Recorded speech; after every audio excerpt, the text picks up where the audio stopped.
Bueno, pues después de un trabajo inicial de evaluación, de consensar objetivos tanto con la dirección técnica del club como con Alejandro Arza, el que está ayudándome en la preparación física durante esta temporada, pues bueno, hemos evaluado un poco a los jugadores, queríamos saber dónde estaban,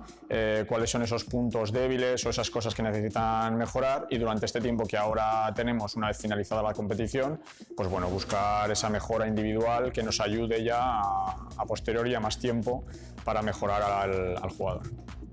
En el caso de Liga Femenina, el parón que suele haber después de las competiciones suele ser grande, donde hay entre 2-3 meses de parón hasta lo que es verano. Entonces lo que hemos intentado hacer es darle continuidad a ese trabajo por lo menos hasta verano.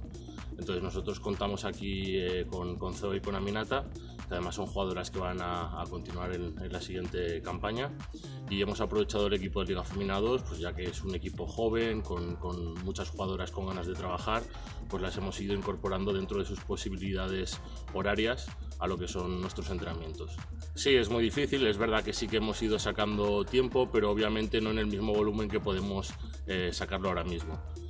Además, este año con lo del COVID también es verdad que ha habido muchas dobles jornadas durante la semana, lo que te imposibilita el hecho de sacar más volumen de trabajo de este tipo, ya que estás con prepartidos, pospartidos, viajes. Entonces, bueno, sí que le hemos dado mucha continuidad al trabajo que hemos tenido durante la temporada, pero es verdad que ahora mismo sí que le podemos dar muchísimo más grado de detalle. Bueno, pues afronta de la manera que tenemos que afrontar estos tramos de temporada, pues siguiendo trabajando con la gente joven, con jugadores que el club quiere ver, quiere intentar pues, ver su progresión en este último año, de cara a posibles incorporaciones, cómo ellos vienen y las ganas que tienen para intentar mejorar. De hecho, esto es algo que tiene que ser totalmente interiorizado por ellos, si no, no tendría ningún sentido que ellos vinieran aquí por venir, no tiene ningún sentido. La clave es intentar convencerlos, que ellos interioricen el trabajo que queremos hacer para que esa mejora que buscamos sea lo más eficiente y lo más rápida posible.